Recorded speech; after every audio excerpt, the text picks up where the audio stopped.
Negosiasi Amerika Serikat-Iran buntu, jalur Selat Hormuz terganggu.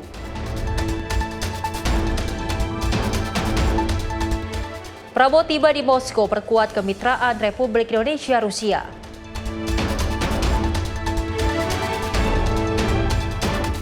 Ervastino Reynaldi alias Rey bantah menikah sebagai pria.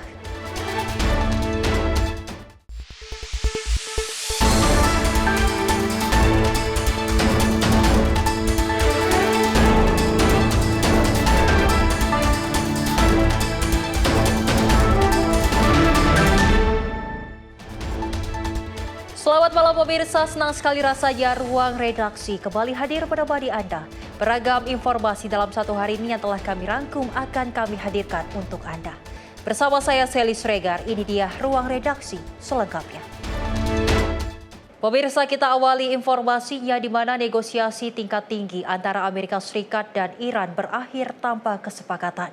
Kedua pihak gagal menemukan titik temu terkait isu nuklir dan menyisakan ketidakpastian terhadap kelanjutan gencatan senjata yang masih rapuh.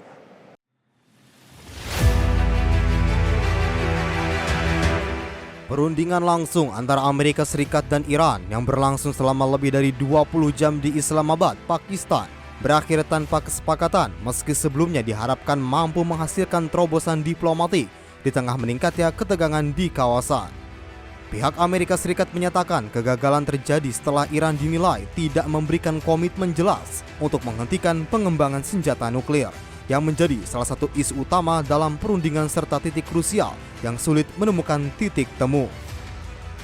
The bad news is that we have not reached an agreement, and I think that's bad news for Iran much more than it's bad news for the United States of America. So we go back to the United States having not come to an agreement. We've made very clear what our red lines are, what things we're willing to accommodate them on, and what things we're not willing to accommodate them on. And we've made that as clear as we possibly could, and they have chosen not to accept our terms. Wakil Presiden Amerika Serikat, J.D. Vance dilaporkan telah meninggalkan lokasi perundingan dan kembali ke negaranya tanpa membawa hasil kesepakatan. Hal ini sekaligus menandai berakhirnya putaran negosiasi tanpa hasil konkret.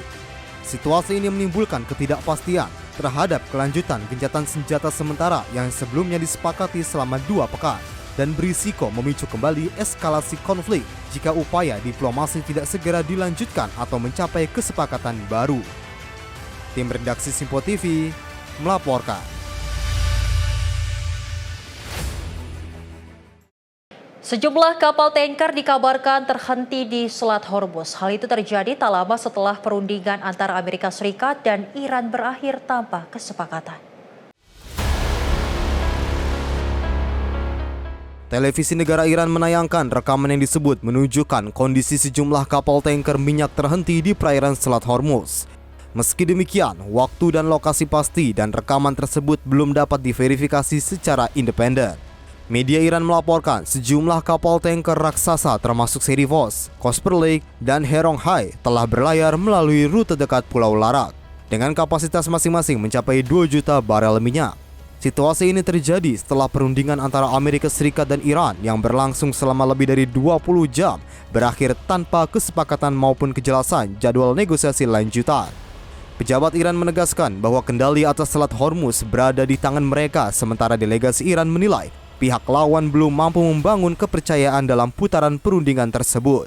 Di sisi lain, Wakil Presiden Amerika Serikat menyebut hasil negosiasi ini sebagai kabar buruk bagi Iran.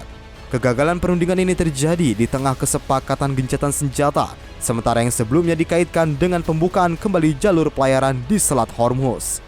Hingga kini, ketegangan di jalur perdagangan energi global tersebut masih terus berlangsung, dengan risiko gangguan distribusi minyak dunia serta dampak lanjutan terhadap stabilitas ekonomi global. Tim redaksi Simpo TV melaporkan.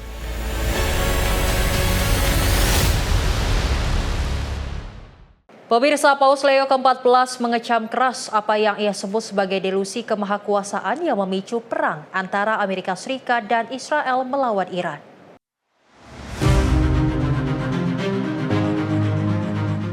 Paus Leo ke-14 menyampaikan kecaman terkerasnya terhadap perang yang melibatkan Amerika Serikat dan Israel melawan Iran dalam doa malam di Basilika Santo Petrus di Vatikan. Tanpa menyebut langsung nama negara atau Donald Trump, Paus menyindir sikap para pemimpin yang menunjukkan kekuatan militer dan melakukan peperangan. In fact, we have a worldwide economic crisis, energy crisis, situation in the Middle East of great instability, which is only provoking more hatred throughout the world. So come back to the table, let's talk, let's look for solutions in a peaceful way, and let's remember especially the innocent, children, the elderly, the sick, so many people who have already become or will become victims of this continued warfare. To remind all that attacks on civilian infrastructure is against international law, but that it is also a sign of the hatred, the division, the destruction that the human being is capable of, and we all want to work for peace. People want peace. Pernyataan ini disampaikan saat Amerika Serikat dan Iran mulai negosiasi langsung di Pakistan di tengah gencatan senjata yang masih rapuh. Paus juga menyebut bahwa doa adalah cara untuk memutus siklus kejahatan dan membangun dunia tanpa pedang, drone, dan keuntungan yang tidak adil. Ia menegaskan Tuhan tidak pernah memberkati perang, terlebih lagi perang yang menjatuhkan bom dan menyebabkan penderitaan bagi manusia. Vatikan turut menyorot dampak meluasnya konflik, termasuk kekhawatiran terhadap komunitas Kristen di Lebanon Selatan akibat konflik Israel dan Hizbullah. Tim redaksi Simpo TV melaporkan. Perdana Menteri Australia Anthony Albanese mendesak Amerika Serikat dan Iran untuk melanjutkan perundingan. Australia pun meminta Iran untuk membuka kembali jalur pelayaran di Selat Hormuz. Perdana Menteri Australia Anthony Albanese menyerukan agar Amerika Serikat dan Iran segera melanjutkan dialog diplomatik untuk meredakan ketegangan yang terus meningkat. Albanese menekankan pentingnya membuka kembali akses pelayaran di Selat Hormuz yang merupakan jalur strategis bagi perdagangan energi global. Ia menyebut konflik yang berlangsung telah memberikan dampak besar terhadap ekonomi dunia dan mempengaruhi stabilitas pasokan energi di berbagai belahan dunia. Albanese juga menegaskan bahwa Australia belum menerima permintaan untuk terlibat dalam langkah militer terkait situasi di kawasan dan lebih mendorong penyelesaian melalui jalur diplomasi. Well, I want to see the resumption of peace talks. We want to see an end to this conflict. It's having a devastating impact on the global economy, and the longer it goes, the bigger the impact will be and the longer the tail will be as well. And so we want to see an end to the conflict. We've made that very clear for some time. Seruan ini muncul setelah perundingan terbaru antara Amerika Serikat dan Iran berakhir tanpa kesepakatan, serta meningkatkan risiko gangguan pada jalur distribusi minyak dunia. Hingga kini, komunitas internasional terus mendorong agar kedua negara kembali ke meja perundingan dan mengutamakan penyelesaian damai demi menjaga stabilitas kawasan dan ekonomi global. Tim redaksi Simpo TV melaporkan. Sementara itu, Presiden Uni Emirat Arab Sheikh Mohammed bin Zayed menerima Menteri Luar Negeri India Subrahmanyam Jaishankar di Abu Dhabi untuk membahas perkembangan terkini di Timur Tengah. Presiden Uni Emirat Arab Sheikh Mohammed bin Zayed melakukan pertemuan dengan Menteri Luar Negeri India Subrahmanyam Jaishankar di ibu kota Abu Dhabi. Pertemuan ini dihadiri oleh delegasi dari kedua negara yang membahas berbagai isu strategis, terutama perkembangan terkini di kawasan Timur Tengah. Kedua pihak meninjau dampak situasi kawasan terhadap keamanan regional dan global, termasuk terhadap jalur pelayaran internasional, pasokan energi, serta stabilitas ekonomi dunia. Menteri Luar Negeri India menegaskan dukungan India terhadap Uni Emirat Arab dalam menjaga kedaulatan dan keamanan nasional di tengah dinamika yang terus berkembang. Selain itu, kedua negara juga membahas upaya memperkuat kerjasama dalam kerangka kemitraan strategis komprehensif, serta meningkatkan hubungan bilateral sesuai dengan kepentingan dan tujuan pembangunan bersama. Pertemuan ini turut dihadiri sejumlah pejabat tinggi Uni Emirat Arab, termasuk Putra Mahkota Dubai, serta Menteri Luar Negeri Uni Emirat Arab dan pejabat pemerintah lainnya. Hingga kini, kedua negara terus menegaskan komitmen untuk memperkuat kerjasama dan menjaga stabilitas kawasan. di tengah tantangan global yang terus berkembang. Tim redaksi Simpo TV melaporkan. Sementara itu, pemirsa, militer Amerika Serikat melancarkan serangan terhadap 2 kapal yang diduga terlibat penyelundupan narkoba. Penyergapan itu terjadi di Samudra Pasifik Timur, menyebabkan 5 orang tewas dan 1 orang selamat.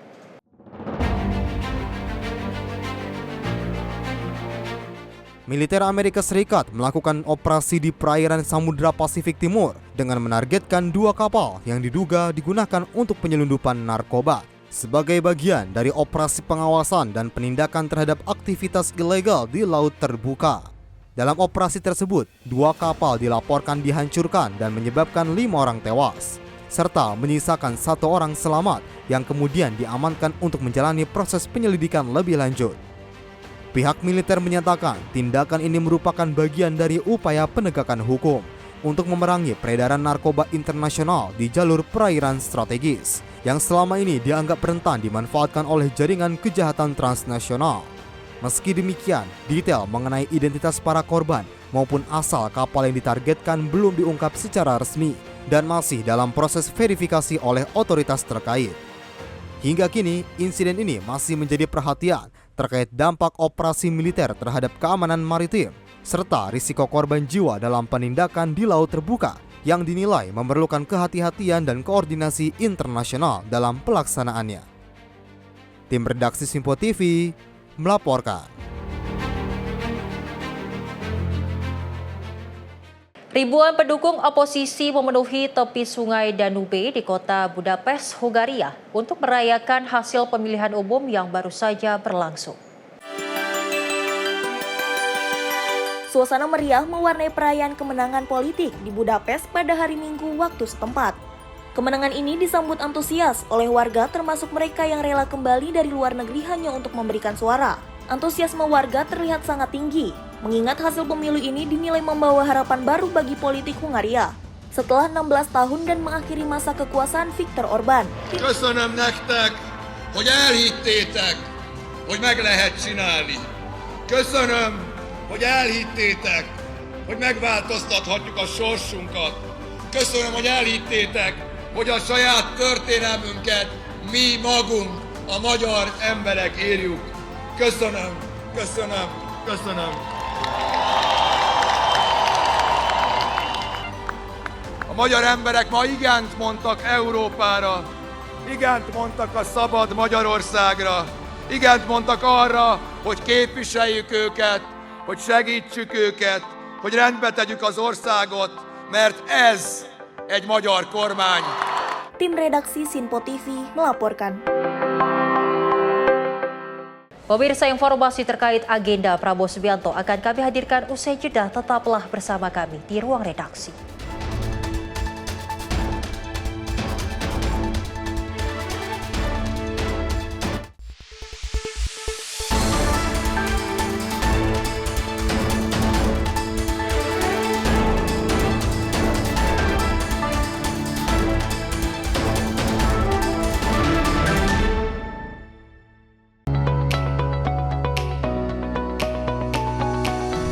Kami hadir menyapa malam Anda dengan sajian yang menarik dan ulasan yang mendalam sepanjang hari. Akhiri aktivitas Anda dengan berbagai perkembangan peristiwa yang terjadi sepanjang hari.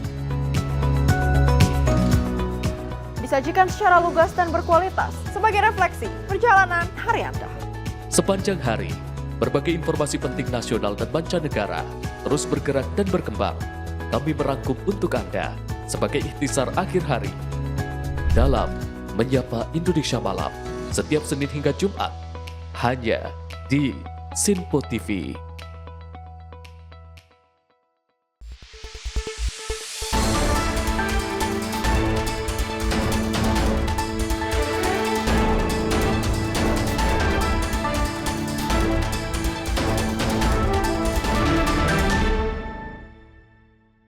Terima kasih pemirsa, Anda masih menyaksikan Ruang Redaksi, di mana Prabowo Subianto tiba di Moskow untuk melakukan kunjungan kerja dalam rangka memperkuat hubungan bilateral Indonesia-Rusia. Presiden Prabowo Subianto tiba di Moskow, Federasi Rusia pada 13 April, Senin pagi, dalam rangka kunjungan kerja untuk memperkuat hubungan bilateral Indonesia-Rusia. Kedatangan di Bandara Vnukovo II ini menegaskan komitmen Indonesia dalam meningkatkan kerjasama strategis di tengah dinamika global yang terus berkembang. Setibanya di lokasi, Presiden disambut sejumlah pejabat Rusia, termasuk Wakil Menteri Luar Negeri Rusia Andrei Rudenko, serta perwakilan diplomatik Indonesia. Selama di Moskow, Presiden dijadwalkan bertemu dengan Vladimir Putin guna membahas penguatan kemitraan di berbagai sektor prioritas, termasuk energi. Kunjungan ini mencerminkan langkah aktif diplomasi Indonesia dalam membangun kerjasama yang saling menguntungkan dengan mitra global. Pemerintah memandang Rusia sebagai mitra strategis dalam mendukung stabilitas dan pertumbuhan ekonomi, sekaligus menegaskan posisi Indonesia yang aktif dan konstruktif di panggung internasional. Tim redaksi Simpo TV melaporkan. Dan dari Ketua Komisi 12 DPR Bambang Patijaya menyoroti langkah pemerintah dalam menjaga ketahanan energi nasional di tengah ketegangan global, khususnya pasca gagalnya negosiasi Amerika Serikat dan juga Iran.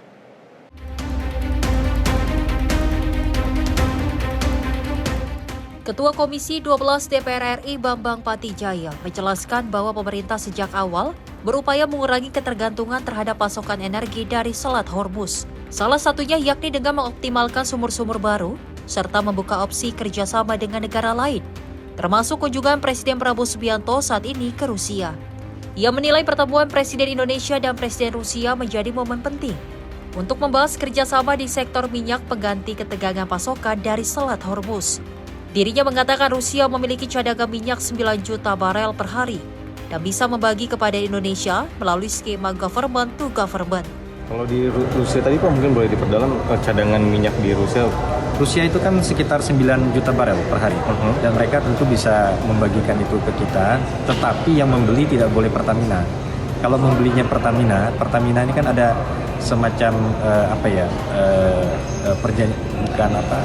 band dari Amerika.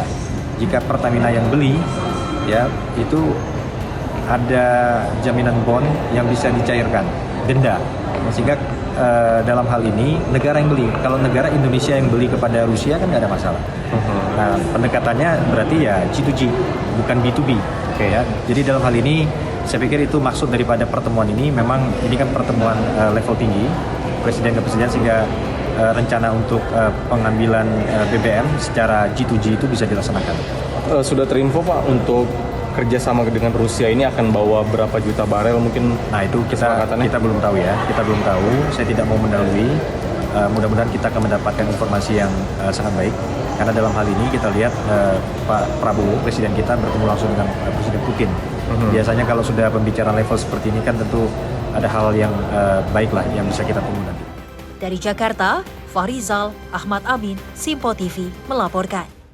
Pimpinan DPR Saan Mustafa merespon perihal batalnya perundingan antara Amerika Serikat dengan Iran yang dapat berdampak terhadap Indonesia akibat konflik yang berkepanjangan. Konflik yang terus berkepanjangan antara Amerika Serikat dan Iran membuat dampak terhadap sejumlah negara. Bahkan Amerika Serikat bersama negara Iran sempat melakukan perundingan, namun berakhir tanpa adanya kesepakatan antara kedua negara. Menanggapi hal ini, Wakil Ketua DPR, Saan Mustafa mendorong perdamaian antara kedua negara dengan melakukan gencatan senjata dapat dilakukan segera mungkin. Menurutnya, jika konflik tersebut terus berlangsung, maka dapat berdampak terhadap berbagai sektor tak terkecuali di Indonesia. Selain itu, ia meminta pemerintah mampu mempersiapkan diri dalam menghadapi berbagai situasi di tengah konflik yang berkepanjangan. Kita berharap ya suasana global semakin bisa berakhir dengan baik ya.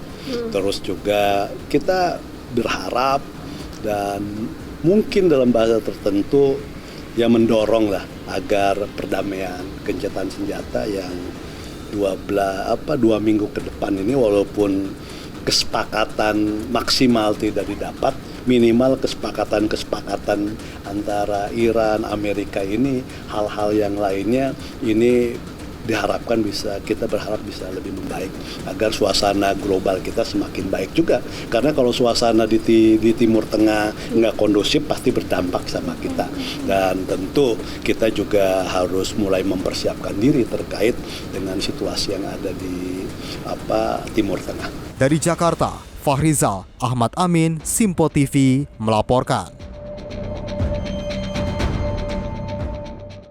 Pemirsa, Menteri Investasi dan Hilirisasi atau Kepala BKPM RI Rosan Perkasa Roslani menyatakan bahwa iklim investasi Indonesia tetap terjaga dengan baik meski tensi konflik Timur Tengah meningkat.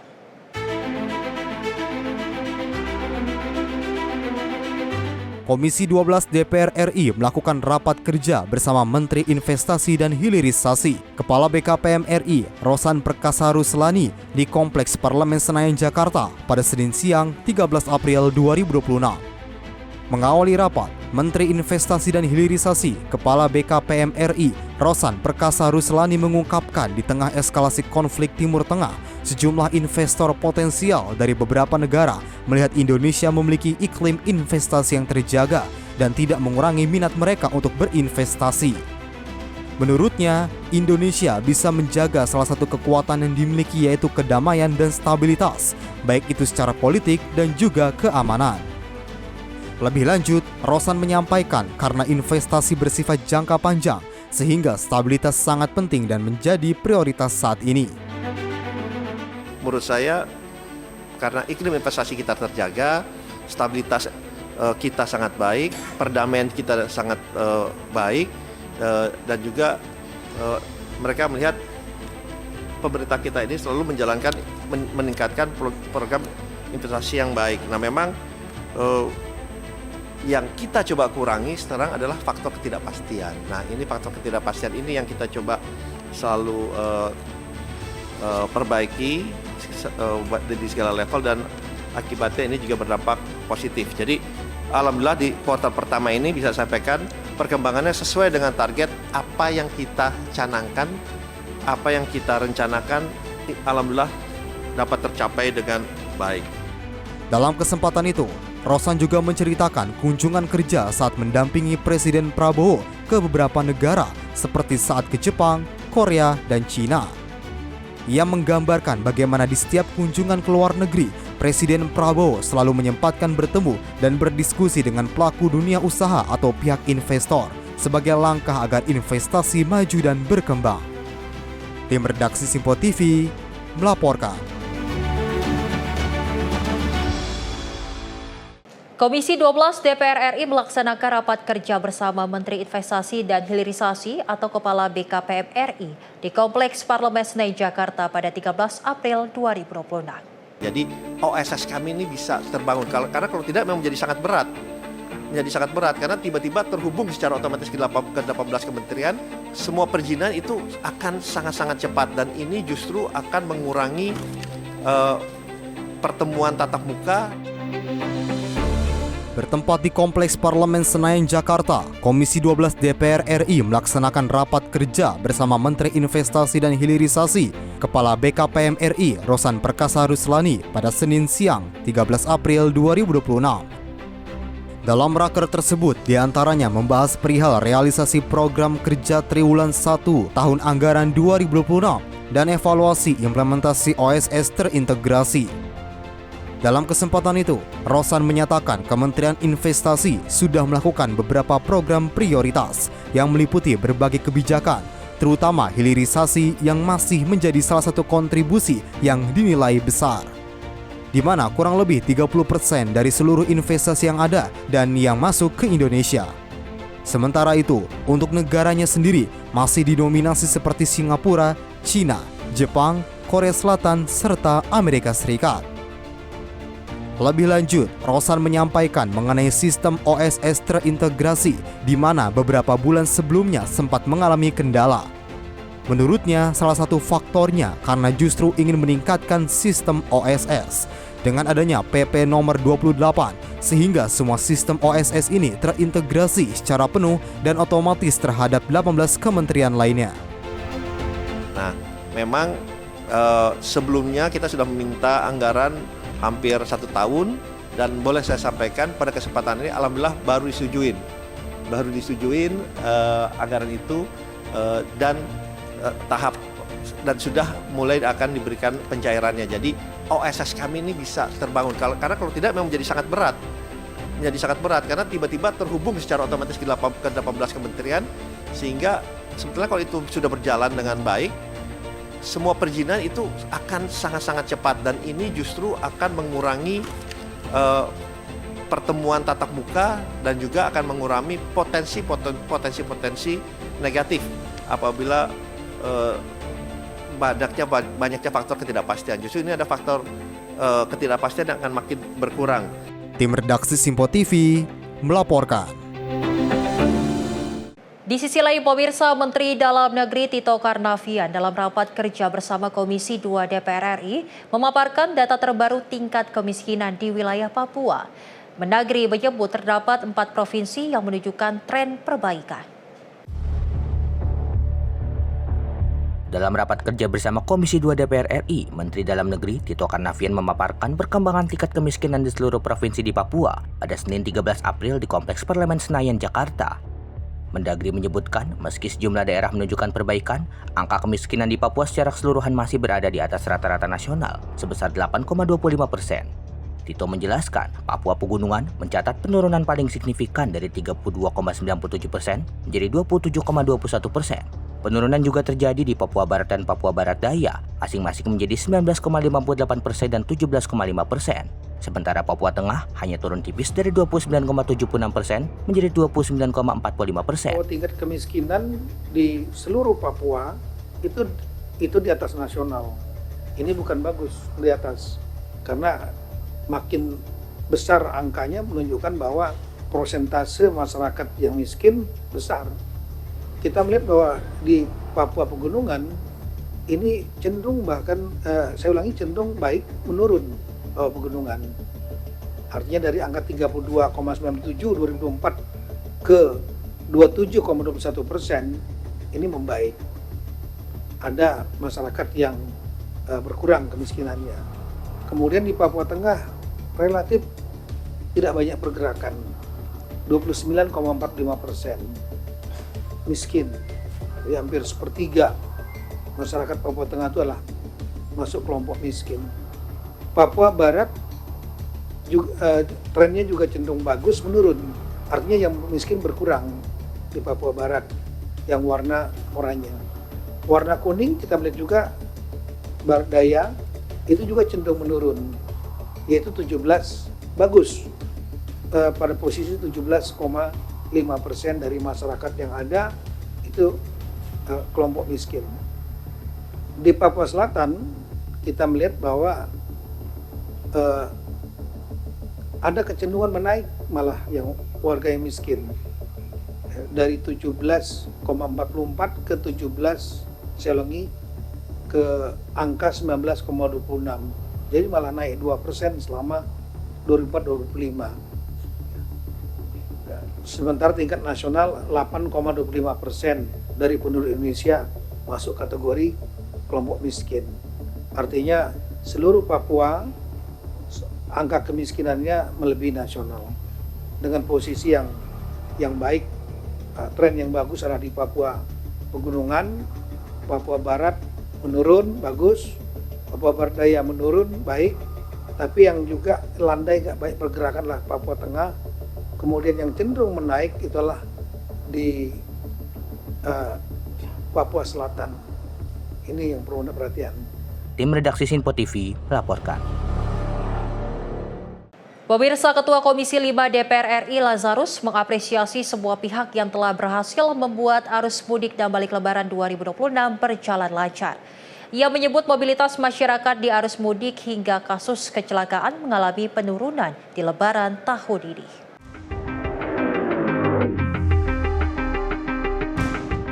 Komisi 5 DPR RI menggelar rapat dengar pendapat bersama Menteri Perhubungan, Menteri Pekerjaan Umum, Kepala BMKG, dan Kepala Basarnas dalam rangka membahas evaluasi penanganan mudik dan balik lebaran tahun 2026 di Kompleks Parlemen Senayan, Jakarta pada Senin 13 April 2026. Ketua Komisi 5 DPR RI, Lazarus mengatakan bahwa arus mudik tahun ini mengalami penurunan dibanding tahun sebelumnya dengan mobilitas masyarakat Indonesia sebesar 147,55 juta orang atau turun 4,57%.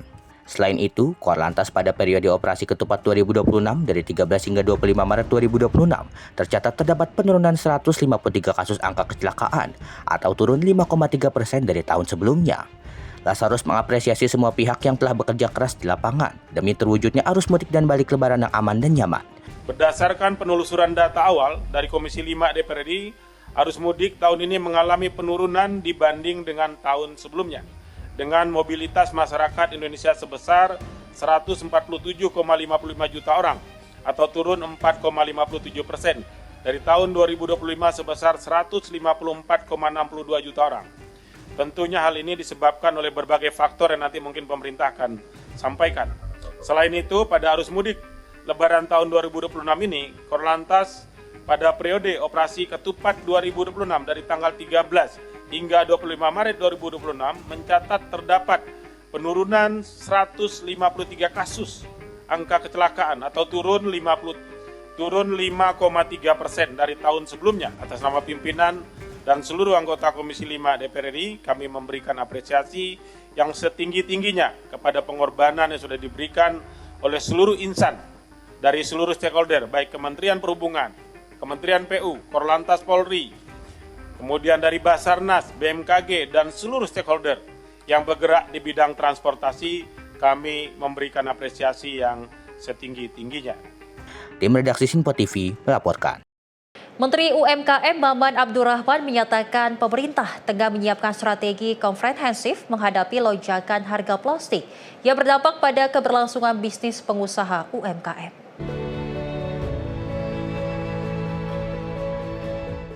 Pemerintah tengah menyiapkan strategi komprehensif menghadapi lonjakan harga plastik yang berdampak pada keberlangsungan bisnis pengusaha UMKM, khususnya di bidang makanan dan minuman. Menteri UMKM RI, Maman Abdurrahman menyatakan, Kementerian UMKM bersinergi bersama Kementerian Perdagangan dan Kementerian Perindustrian membuat langkah jangka pendek dan jangka panjang untuk menghadapi situasi tersebut. Untuk jangka pendek, pemerintah membuka alternatif pasokan nafta dari kawasan yang relatif stabil seperti Afrika, India, dan Amerika. Sementara untuk jangka panjang, pemerintah juga mendorong transformasi menuju penggunaan bahan baku alternatif yang lebih ramah lingkungan dan berbasis sumber daya domestik, seperti rumput laut hingga singkong. Jangka menengah dan jangka panjangnya kita akan mulai coba dorong ke Kementerian Perindustrian, Kementerian Perdagangan untuk mulai melakukan substitusi bahan baku plastik ini. Ada beberapa produk-produk kita yang bisa kita jadikan sebagai bahan baku suplai plastik. Salah satunya yang udah di riset dan studi, ini lagi mau kita jajaki, itu dari rumput laut. Artinya maksud saya ini peluang sebetulnya. Di satu sisi ada sebuah permasalahan, tapi di sisi lain ada sebuah peluang usaha yang memang bisa dioptimalisasi oleh teman-teman UMKM di Indonesia. Masyarakat juga diimbau untuk berperan aktif dengan mengurangi penggunaan plastik dan meningkatkan praktik daur ulang sebagai upaya menjaga kelestarian lingkungan sekaligus mengurangi ketergantungan bahan baku impor. Tim redaksi Sinpo TV melaporkan.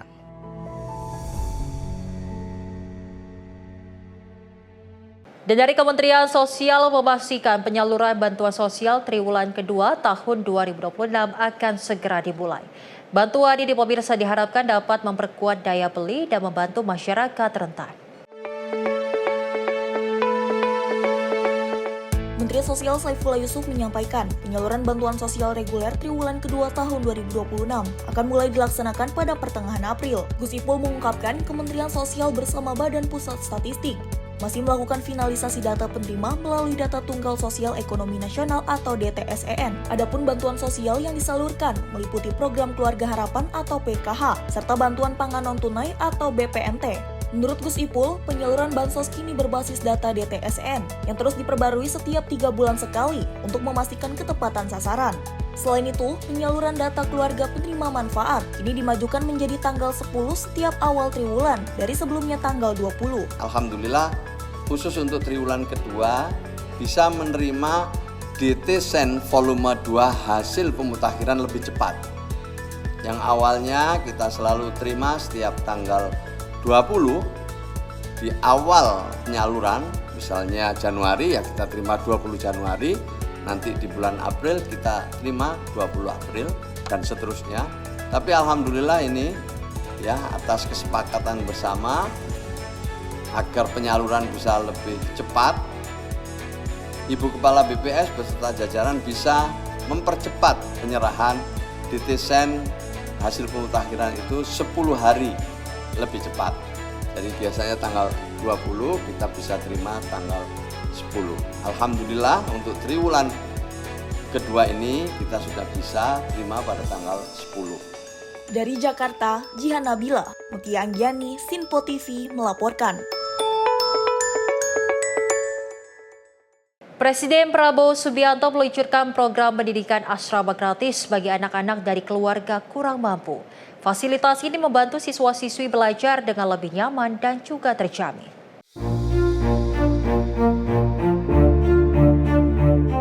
Raisa Aleda Wijayanto, siswi kelas 5 Sekolah Rakyat Dasar 2 Surakarta, Jawa Tengah, kini menempuh kehidupan baru bersama saudara kembarnya setelah tinggal bersama Bude di Karanganyar. Kondisi keluarga membuat keduanya kemudian diarahkan untuk melanjutkan pendidikan di sekolah rakyat agar tetap bisa bersekolah. Di sekolah tersebut, Raisa mendapatkan berbagai fasilitas penunjang seperti seragam, perlengkapan sekolah, asrama dengan tempat tidur dan perlengkapan pribadi, hingga kebutuhan harian yang telah disediakan. Suasana belajar yang nyaman juga didukung ruang kelas modern, serta tenaga pengajar yang membimbing cita-citanya menjadi polisi wanita. Selain itu, siswa di sekolah rakyat memperoleh makanan teratur 3 kali sehari serta 2 kali cemilan. Raisa pun menyampaikan terima kasih kepada Presiden Prabowo Subianto atas program tersebut yang dinilainya membantu membuka harapan baru untuk masa depannya. Sudah tidak bisa membiayai saya. Kalau makan 3 kali sehari, snack 2 kali sehari. Enak. Semoga aku bisa meraih cita-citaku. Polwan. Terima kasih Pak Prabowo telah membuat sekolah rakyat ini dan saya insya Allah bisa meraih cita-cita saya. Tim redaksi Sinpo TV melaporkan. Pemirsa, informasi terkait peristiwa akan kami hadirkan usai jeda. Tetaplah bersama kami di ruang redaksi.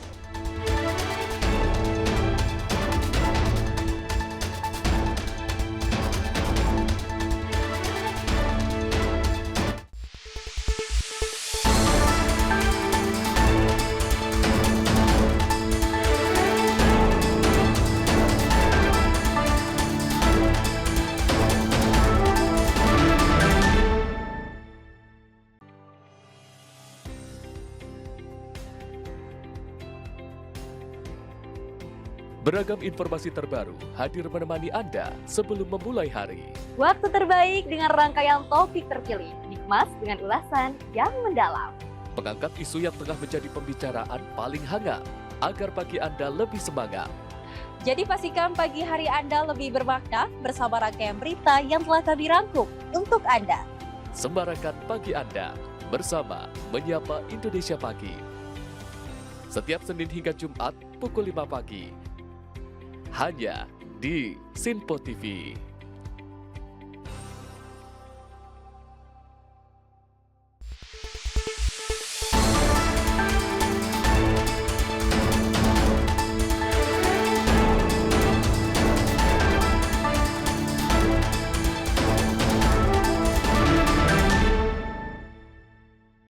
Anda kembali menyaksikan ruang redaksi pemirsa, di mana razia parkir liar digelar petugas gabungan Sudin Perhubungan dan Satlantas Jakarta Barat di kawasan Kembangan, Jakarta Barat.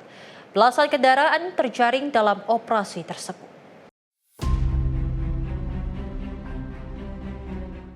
Petugas gabungan dari Suku Dinas Perhubungan Jakarta Barat dan Satuan Lalu Lintas Jakarta Barat melakukan penertiban parkir liar di Jalan Puri Kembangan, Jakarta Barat. Kedatangan petugas ini membuat sejumlah pengendara sepeda motor yang memarkirkan kendaraannya secara sembarangan panik dan berusaha memindahkan kendaraan mereka. Meski telah terpasang rambu larangan parkir, namun masih banyak kendaraan roda 2 yang parkir di bahu jalan. Dalam operasi tersebut, petugas menindak tegas pelanggar dengan mencabut pentil ban kendaraan yang parkir sembarangan. Selain itu, sebagian kendaraan juga diangkut menggunakan mobil derek. Belasan kendaraan roda terjaring dalam operasi tersebut. Penertiban dilakukan sebagai tindak lanjut atas banyaknya laporan masyarakat terkait maraknya parkir liar di kawasan tersebut. Kita giat di kawasan Puri, ya, CNI dan sekitarnya. dalam rangka penertiban angkut jaring motor-motor parkir liar yang selama ini menjadi perhatian dari masyarakat. Karena kita kondisinya truknya hanya satu, kita angkut 8 motor kita angkut dan sisanya kita OCP, operasi cabut pentil. Maksudnya ya agar masyarakat jeralah ya, tolong jangan parkir di sembarangan, apalagi di jalan. Berarti ratusan motor dicabut pentil ya Pak ya? Ada 80 kendaraan yang kita operasi cabut pentil karena kondisi kita angkut truknya sudah nggak muat. Selanjutnya, kendaraan yang diangkut akan dibawa ke kantor Suku Dinas Perhubungan Jakarta Barat, di mana pemilik kendaraan diwajibkan membuat surat pernyataan agar tidak mengulangi pelanggaran serupa. Petugas mengimbau masyarakat untuk mematuhi rambu lalu lintas dan tidak memarkir kendaraan di tempat yang dilarang, guna menjaga ketertiban dan kelancaran arus lalu lintas.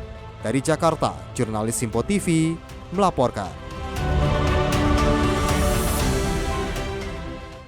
Ahli perakit senjata api ilegal dan seorang kaki tangannya diringkus petugas Satuan Resmob Bareskrim Polri di 2 lokasi berbeda di Sumedang dan Bandung, Jawa Barat. Dari tangan kedua tersangka, petugas menyita senjata api rakitan, bahan baku pembuatan senjata api, dan ratusan butir peluru dari berbagai kaliber.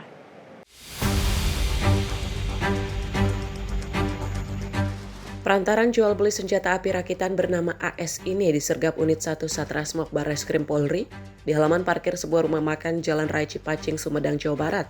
Dari dalam kendaraan tersangka, petugas menyita 1 unit senjata api jenis pistol, sampel senjata laras panjang, dan 2 butir peluru kaliber 22 mm. Saat dilakukan pengembangan ke rumahnya di kawasan Ranca Ekek, Bandung, Jawa Barat, petugas kembali menyita ratusan butir peluru dari berbagai kaliber.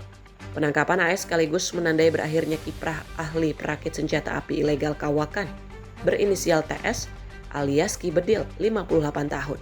Setelah 20 tahun merakit berbagai jenis senjata api secara ilegal, jebolan perusahaan pembuatan senapan angin di kawasan Cipacing, Jawa Barat ini akhirnya diringkus petugas berdasarkan informasi dari kaki tangannya. Dari rumah Tatang di kawasan Ranca Ekek, Bandung, Jawa Barat, petugas menyita 4 buah popor senjata laras panjang dan berbagai peralatan merakit senjata api. TS sendiri sudah tidak asing di kalangan pembeli senjata api ilegal. Ia banyak dicari para pembeli lantaran senjata api hasil rakitannya hampir menyamai standar yang dimiliki aparat keamanan. Agar tidak mudah terdeteksi, Tatang kerap bertransaksi tanpa bertatap muka dengan pembeli. Selain melalui media sosial, transaksi cukup dilakukan dengan kaki tangannya saja. Kami dari Satreskrim Bareskrim, khususnya unit 1, telah berhasil melakukan penangkapan terhadap 2 orang yang terlibat dalam tindak pidana perdagangan dan pembuatan senjata api dan bahan peledak ilegal, sebagaimana pasal 306 KUHP. Dari penangkapan ini, kami mengamankan 1 orang atas nama saudara AS, di mana saudara AS ini adalah selaku perantara atau broker dari senjata api ilegal ini, di mana yang bersangkutan pada saat diamankan ditemukan ada 1 buah pistol yang dengan kaliber 22 beserta peluru, kemudian juga ada 1 buah senapan setengah jadi yang memang rencana akan diperjualbelikan terhadap orang. Kemudian kami melakukan pengembangan ke rumah saudara AS dan kemudian ditemukan ada beberapa peluru yang rencana akan dijadikan sebagai senjata api ilegal lainnya. Dari keterangan saudara AS, kemudian kami mengembang kepada saudara TS. Saudara TS ini dikenal juga sebagai Ki Bedil atau ahli pembuat senjata api, di mana kemampuannya sudah sangat advance dalam membuat senjata api ilegal. Dan dari yang bersangkutan kami mengamankan beberapa peluru dan juga alat dan juga bahan untuk membuat senjata api ilegal. Kegiatan ini berhasil kami lakukan berdasarkan dari info masyarakat yang dilaporkan di hotline kami, Bang Resmob. Kemudian kami tindak lanjut dan berhasil mengamankan 2 orang tersangka ini di wilayah Ranca Ekek, Bandung. Pelaku saudara TS ini atau Ki Bedil ini adalah orang yang sudah cukup terkenal di kalangan para pelaku street crime dan juga pemburu ilegal, di mana hasil buatannya sangat baik, berfungsi dengan baik, dan juga memiliki akurasi yang tinggi. Dari hasil keterangan tersangka, saudara TS ini tidak pernah menjual langsung. Dia menggunakan perantara saudara AS, yang kemudian saudara AS juga memperjualbelikan ini dengan menggunakan media sosial yang ada. Dengan sistem pada saat barang dipesan, pembayaran sudah diterima, barang dikirimkan di alamat yang ditentukan oleh pembeli. Ya, jadi untuk Ki Bedil alias saudara TS ini sebelumnya pernah bekerja di industri senjata angin di Cipacing, Jawa Barat. Kemudian pada saat itu pernah ada proses penegakan hukum di wilayah Cipacing untuk senjata api ilegal.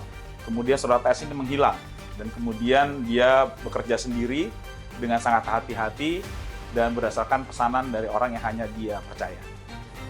Satuan Resmob Barreskrim Polri masih menyelidiki kasus ini dengan menelusuri keberadaan senjata api di tangan para pembeli. Untuk kepentingan penyidikan, kedua tersangka dan barang bukti dibawa ke Barreskrim Polri. Tim redaksi Sinpo TV melaporkan.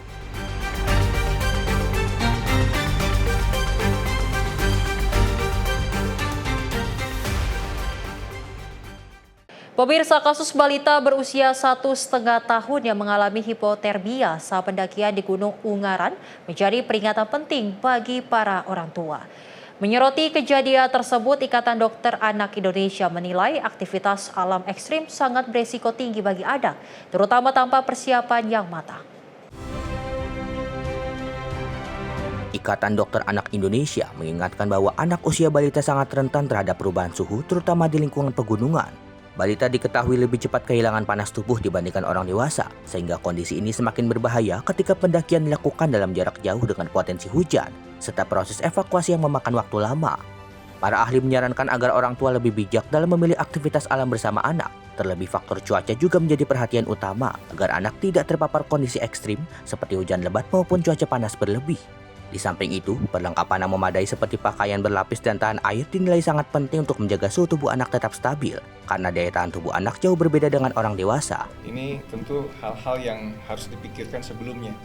Lebih aman apabila mengajak batita atau balita, itu kalaupun mau ke alam, ya jangan yang ekstrim seperti gunung yang tinggi. Ya.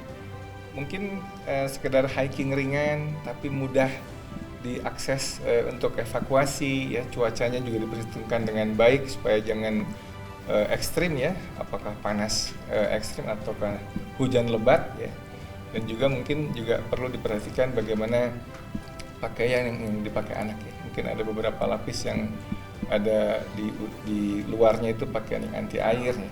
Saya kira hal-hal begini mesti dipersiapkan, tapi menurut saya tidak direkomendasikan membawa batita ke naik gunung yang dengan potensi yang kehujanan, basah kuyup atau kepanasan dan sebagainya.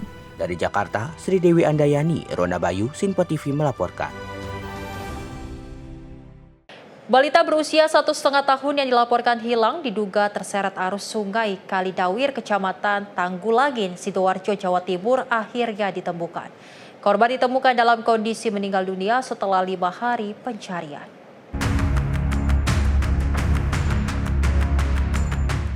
Nasib malang dialami Gibran Septian. Balita laki-laki berusia 1,5 tahun ini ditemukan meninggal setelah 5 hari tenggelam di Sungai Kalidawir, Kecamatan Tanggulangin, Sidoarjo, Jawa Timur.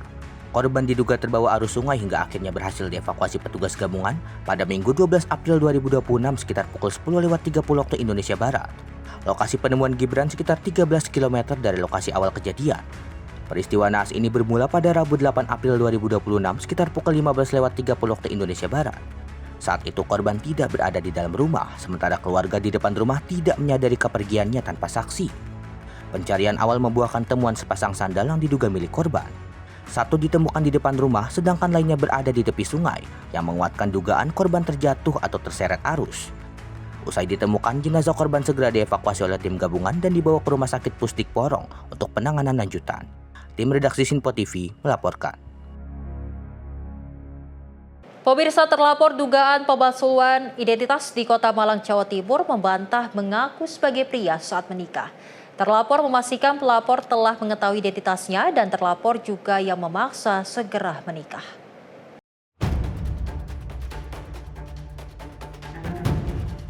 Ervastino Reynaldi alias Yupirere alias Ray memberikan klarifikasi terkait pemberitaan atas dirinya yang diduga mengaku sebagai pria saat menikah dengan Intan Anggraini beberapa waktu lalu. Dalam keterangannya, Ray membantah semua tuduhan yang ditujukan Intan Anggraini kepada dirinya.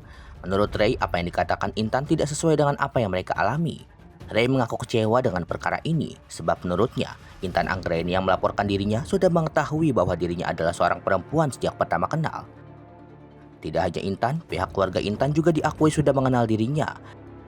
Ray juga membantah dirinya menjanjikan rumah dan mobil kepada Intan. Dari video yang beredar sih, ya kecewa, pasti kesel ya, apalagi beritanya nggak sesuai realita ya, nggak sesuai kenyataan, bahwasanya padahal dia dari awal udah tahu identitas aku apa, keluarganya pun juga tahu identitasku dan segala macam, bahkan dia pun juga sering main ke rumah, teman-temannya pun tahu berita itu, aku tahu video itu juga dari teman-temannya, sampai teman-temannya emosi semua gitu loh. Jadi sebenarnya si Intan ini sudah tahu ya? Sudah tahu dari awal banget, pertama kali mau ngejob dia itu udah dikasih tahu sama maminya. Terus akhirnya berlanjut bahwasannya dia juga cerita kalau dia sudah trauma gitu loh. Makanya sebelumnya juga, sebelum sama aku juga ada lagi sebelum-sebelumnya gitu loh. Kenalnya dulu gimana sih? Kenalnya itu di Batu, salah satu tempat hiburan malam di Batu. Seru banget ceritanya, tapi sebelum adanya seperti itu aku sudah ajak udahan, tapi dari pihak mamanya sama dia mau ngancam bunuh diri, sampai mamanya kan pingsan, akhirnya buninya datang, terus buninya yang ngeredain gitu loh, ngeredam biar kayak pikirin dulu lah baik-baik, jangan tergesa-gesa, katanya ya gimana Re, nanti mama udah terlanjur malu sama tetangga-tetangga, apalagi kamu mau nikah ini segala macam. Lah kan udah tahu identitasku seperti apa dan segala macam. Maksud aku biarkan dulu prosesnya dulu berjalan gitu loh. Cuman kan memang gegabah. Gitu. Cuman banyak sekali omongan dan bukti-bukti bahwa Intan itu alias Vela sama aku cuma karena duit dan duit gitu loh. Adanya permasalahan ini kan karena aku sengaja memang rekening itu aku pindahkan ke rekening lain gitu loh. Aku bilang saldo aku udah nggak ada segala macam. Terus sengaja 4 hari nggak ngasih uang, terjadilah masalah itu gitu loh. Sebelumnya, Intan Anggraini, warga Kecamatan Belimbing, Kota Malang, melapor ke Polresta Malang Kota setelah mengetahui bahwa suami yang baru menikahinya adalah seorang perempuan. Dari Malang, Jawa Timur, jurnalis Info TV melaporkan. Sebuah pohon beringin berukuran besar tumbang dan menimpa 3 unit ruko di kawasan Cipayung, Jakarta Timur pada Minggu malam. Pohon berdiameter sekitar 1,5 meter itu diduga tumbang akibat angin kencang dan kondisinya sudah tua. Sebuah pohon beringin dengan diameter sekitar 1,5 meter tumbang dan menimpa 3 ruko sekaligus di kawasan Cipayung, Jakarta Timur. Pohon berukuran besar tersebut tercabut hingga ke akar, menandakan kondisi akar yang sudah tidak kuat menahan beban. Peristiwa ini terjadi saat angin kencang melanda kawasan tersebut dan sempat mengagetkan warga sekitar. Faktor cuaca buruk dan usia pohon yang sudah tua diduga menjadi penyebab utama pohon tumbang. Proses penanganan telah dilakukan sejak sekitar pukul 6 sore oleh petugas gabungan. Hingga malam hari, proses evakuasi baru mencapai sekitar 50%. Hal ini dikarenakan ukuran pohon yang sangat besar, serta keterbatasan peralatan yang dimiliki petugas, serta banyaknya titik pohon tumbang lain yang juga harus ditangani secara bersamaan. Selain menimpa bangunan, pohon tumbang juga mengenai jaringan kabel listrik sehingga aliran listrik sementara dimatikan demi keamanan warga. Pohon tumbang ini diterima, Bu, kalau boleh tahu? Laporan pohon tumbang ini kami terima sekitar jam 5 sore tadi. Apakah saat kejadian kondisi cuaca sedang hujan atau angin kencang? Ya, kejadian pohon tumbang ini diawali hujan, kemudian angin kencang di Cipayung. Ada beberapa titik yang memang terjadi pohon tumbang. Apa penyebab utama pohon ini bisa tumbang, Bu? Ya, tadi dipicu oleh angin ya. Kondisi pohon sendiri mungkin memang sudah tua, kemudian sudah terlalu besar juga dan tinggi sekali. Kurang lebih sekitar 15 meteran. Berapa lama proses evaluasi pohon tumbang ini? Proses evakuasinya sejak kami terima laporan tadi dari jam 6 sampai dengan sekarang 8:30 malam. Kita lihat lihat masih baru separuhnya, baru 50% bisa ditangani oleh teman PPSU karena memang alat yang digunakan juga terbatas. Banyak sekali titik-titik yang perlu ditindaklanjuti, tetapi tetap berupaya semaksimal mungkin dengan menambah tenaga, koordinasi dengan Damkar, kemudian dengan kelurahan lain juga untuk peminjaman alat, termasuk juga dengan PLN. Karena pohon ini tumbang, tadi menimpa ruko, kemudian kabel-kabel yang ada ditimpa, sehingga harus dimatikan dari gardu supaya lebih aman untuk masyarakat. Untuk langkah apa yang dilakukan untuk mengantisipasi kejadian serupa? Untuk mengantisipasi, kami berkoordinasi dengan Pertamanan tentunya untuk mengecek pohon-pohon yang sudah waktunya ditoping, kemudian waktunya dipangkas. Jadi tetap berkoordinasi dengan Satpol yang terkait dengan pohon ini. Tidak ada korban jiwa dalam kejadian ini, namun kerugian material diperkirakan cukup besar akibat kerusakan pada 3 ruko dan jaringan listrik. Untuk mencegah kejadian serupa, pihak kelurahan akan melakukan pengecekan dan pemangkasan pohon yang dinilai rawan tumbang. Dari Jakarta Timur, Nanditio, Sinpo TV melaporkan.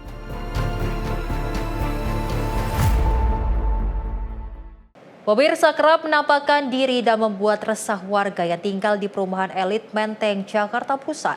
Seekor ular sanca sepanjang 3 meter dievakuasi petugas pemadam kebakaran dari dalam saluran air.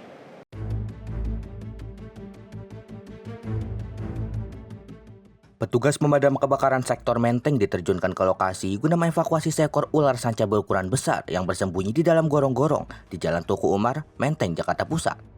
Upaya evakuasi melibatkan petugas Sudin Tata Air untuk membongkar beton penutup saluran air. Melalui lubang ini, petugas kemudian masuk ke dalam gorong-gorong untuk memancing ular keluar. Meski sempat mengalami kesulitan, namun upaya evakuasi dengan memakan waktu sekitar 2 jam ini akhirnya membuahkan hasil. Keberadaan ular sanca kembang berukuran 3 meter lebih itu pertama kali diketahui oleh salah seorang warga.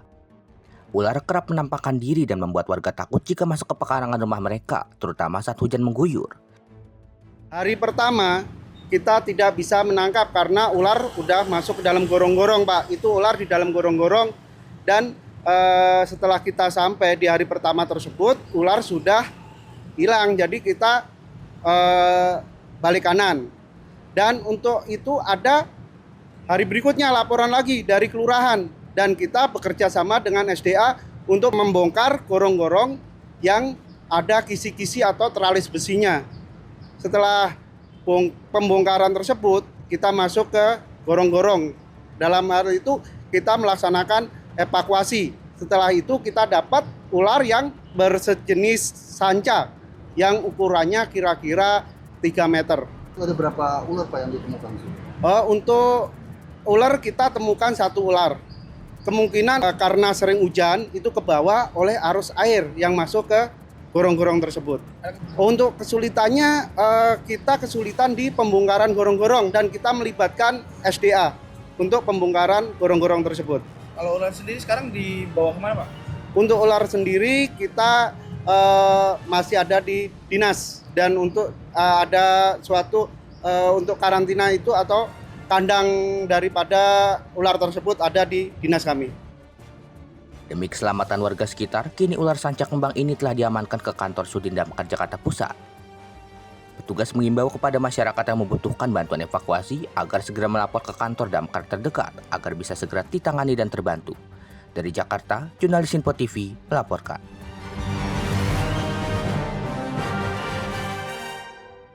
Sementara itu, kecelakaan maut terjadi di Garut, Jawa Barat. Minibus menabrak pedagang nasi goreng dan sejumlah pembeli. Akibatnya, pemirsa, 1 orang meninggal dunia dan 3 lainnya mengalami luka-luka. Rekaman video amatir warga merekam detik-detik pasca kecelakaan di Jalan Ciledug, Garut, Jawa Barat pada Minggu 12 April 2026 malam. Warga terlihat histeris melihat korban bergeletakan di badan jalan. Berdasarkan hasil penyelidikan pihak kepolisian, kecelakaan berawal saat minibus bernomor polisi B1656 BKU yang dikemudikan Maman Suryaman tiba-tiba oleng saat melintasi jalan lurus. Kendaraan tak terkendali dan menabrak sejumlah motor yang terparkir, kemudian menghantam seorang pedagang nasi goreng beserta para pembeli di sekitarnya. Akibat kejadian ini, 1 korban meninggal dunia di lokasi setelah terpental dan terseret hampir 20 meter. Sedangkan 3 korban lainnya mengalami luka-luka dan langsung dilarikan ke rumah sakit. Baik, kami bisa jelaskan untuk kejadian laka lantas di Ciledug Minggu malam. Jadi telah terjadi kecelakaan, sebuah mobil Nissan Relivina datang dari arah Ahmadiani menuju ke Sukadana. Pada saat malam tersebut dalam keadaan jalan lurus, jadi kendaraan Relivina bergerak ke kiri sehingga menabrak kendaraan bermotor yang sedang parkir, kemudian penjual nasi goreng. Ada korban? Baik, setelah kami laksanakan penyelidikan, setelah olah TKP, kemudian ke rumah sakit untuk korban, 1 meninggal dunia, 2 luka-luka, kemudian 1 alhamdulillah sudah kembali ke rumah. Minibus beserta pengemudinya kini telah diamankan di unit Laka Lantas Polres Garut untuk pemeriksaan lebih lanjut. Sementara itu, para korban yang selamat masih menjalani perawatan intensif di rumah sakit karena mengalami luka cukup serius. Dari Garut, Jawa Barat, jurnalis Info TV melaporkan. Teror penyerangan geng motor secara acak kembali terjadi di kota Makassar, Sulawesi Selatan. 1 orang menjadi korban setelah tertancap anak panah pada bagian kepala dan mengalami luka tebasan senjata tajam. Sekelompok geng motor di kota Makassar, Sulawesi Selatan kembali beraksi dan melakukan penyerangan brutal di Jalan Urip Sumuharjo, Kecamatan Panakukang, Kota Makassar, Sulawesi Selatan. Aksi yang dilakukan secara acak ini mengakibatkan seorang warga menjadi korban. Korban menderita luka serius setelah sebuah anak panah busur tertancap di bagian kepalanya.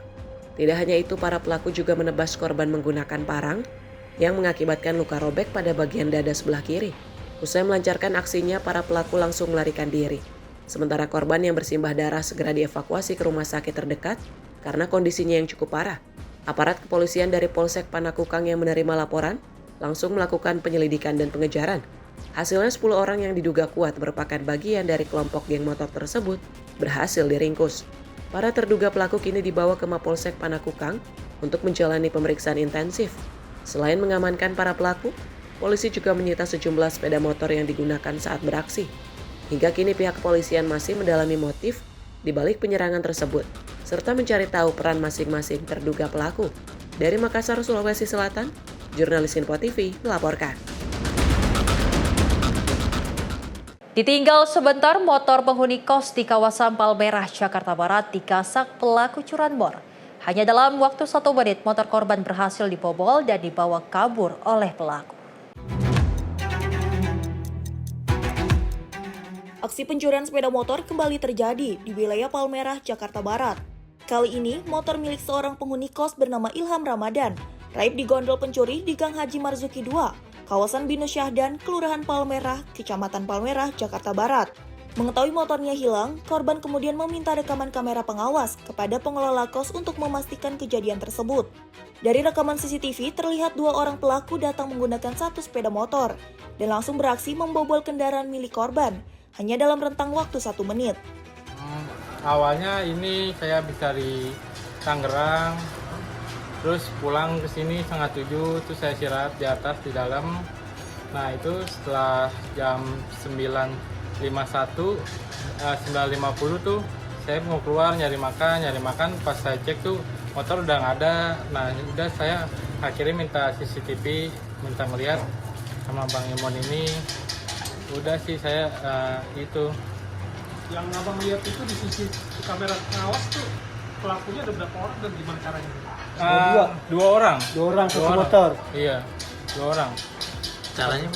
Caranya dia ngebobol, dia cepet sih ngebobolnya. Dia jadi kayak kayaknya magnet gitu, soalnya kan kondisi tangkana kan. Jadinya pokoknya dia canggih sih, kayak profesional gitu. Usai kejadian, korban langsung melaporkan peristiwa tersebut ke pihak kepolisian, di mana petugas telah mendatangi lokasi kejadian untuk melakukan olah tempat kejadian perkara dan meminta keterangan korban sang pemilik motor. Sementara itu, salah satu pengelola kos bernama Anwar Effendi menjelaskan bahwa pihaknya sebenarnya telah mengingatkan penghuni untuk selalu menggunakan kunci ganda serta menutup portal sebagai langkah pengamanan. Jadi dia keluar itu jam 9.51. dan hilangnya itu jam 9.31 malam. Karena dia emang pas dia pulang juga tuh maghrib dia baru nyampe sini karena dia ada urusan keluarga dari Tangerang gitu. Dan pas keluar nggak ada motornya, sudah hilang dengan pelakunya 2 orang. Itu sih. Bang, berarti portal ini fungsinya bisa buka tutup ya Bang ya? Buka tutup untuk buat penghuni-penghuni yang di sini, bukan buat orang lain. Karena hanya sebentar akhirnya nggak ditutup. Iya, karena kan di sini kan bukan kosan bukan satu doang, banyak gitu. Jadi keluar masuk ini ada yang ditutup, ada yang rajin itu, ada yang nggak malas juga gitu sih.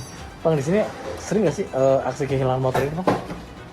Kalau dibilang sering sih ya kadang ya namanya dia buntu juga, emang kayaknya dilihatnya kan terlalu sepi, gampang juga. Sering ada yang dibilang sering nggak juga, tapi ada yang beberapa juga hilang.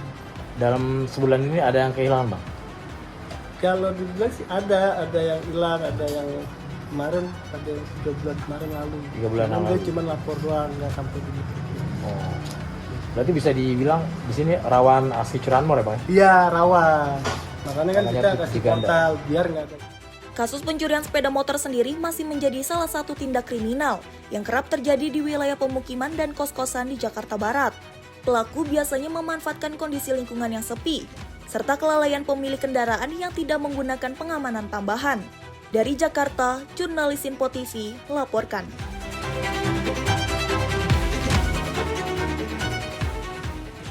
Informasi peristiwa lainnya pemirsa, di mana aksi pencurian motor di kota Depok kian marak terjadi. Bahkan pelaku nekat merangsak masuk ke dalam rumah korban untuk menggasak motor incarannya. Dalam rekaman kamera pengawas yang terpasang di rumah korban, tampak seorang pria berjalan kaki sambil memantau kondisi sekitar. Begitu dinilai aman, pria tersebut merangsak masuk ke rumah korban untuk menggasak motor jenis Matic berwarna hitam. Menurut korban, Bimo mengatakan, pelaku yang beraksi seorang diri itu hanya butuh waktu 2 menit untuk membawa kabur motor miliknya yang sedang terparkir. Jadi motor itu satu Mio di sini, satu Vario di sini, sama Bita di sini. Jadi Bita digencet. Nah, tapi yang hebatnya tuh dia ngambilnya cuma Beat itu doang. Jadi yang kelihatan CCTV ini tuh karena CCTV ini mati lampu kemarin, jadi ini mati. Yang kelihatan cuma yang dari sini doang nih. Yang sini juga gelap. Nah, pas dia ngambil, dimundurin sama dia di sini, di-stackin, tapi di situ ada orang tuh, makanya dia ngumpet dulu di sini nih. Setelah ngumpet, dia balik lagi, bener-bener diambil ya, dibawa kabur tuh. Terus kisaran dibawa larinya tuh jam 14 pagi. Iya, 14 pagi. Pelaku 1 orang dia. Jalan kaki dari RW 2, dari RW 2 masuk ke RT 1, masuk ke sini. Lewat belakang situ dia. Bener-bener jalan kaki 1 orang. Dari pelaku masuk sampai dia kabur berapa lama? Itu kalau nggak salah cuma 2 menit deh, 2 menit setengah lah. Iya. Berarti nggak ada suara apa-apa? Nggak ada suara apa-apa, bener-bener senyap banget. Udah sih tadi 3 orang, 1 Babinsa, Pak Arif, 2 lagi dari Polsek kalau nggak salah. Pihak kepolisian telah mendatangi lokasi kejadian usai video aksi pencurian ini viral di media sosial. Sejumlah barang bukti seperti rekaman kamera pengawasan pun telah dibawa oleh polisi. Kini kasusnya tengah ditangani oleh unit Reskrim Polsek Cimanggis. Dari Depok, Jawa Barat, Riswanto Ahmad melaporkan. Pemirsa, informasi dari sebagai penutup jumpa kita kali ini dalam Ruang Redaksi. Dan update terus informasi Anda hanya di Info TV. Saya Selis Regar, mewakili kru yang bertugas, pamit undur diri. Terima kasih dan selamat malam.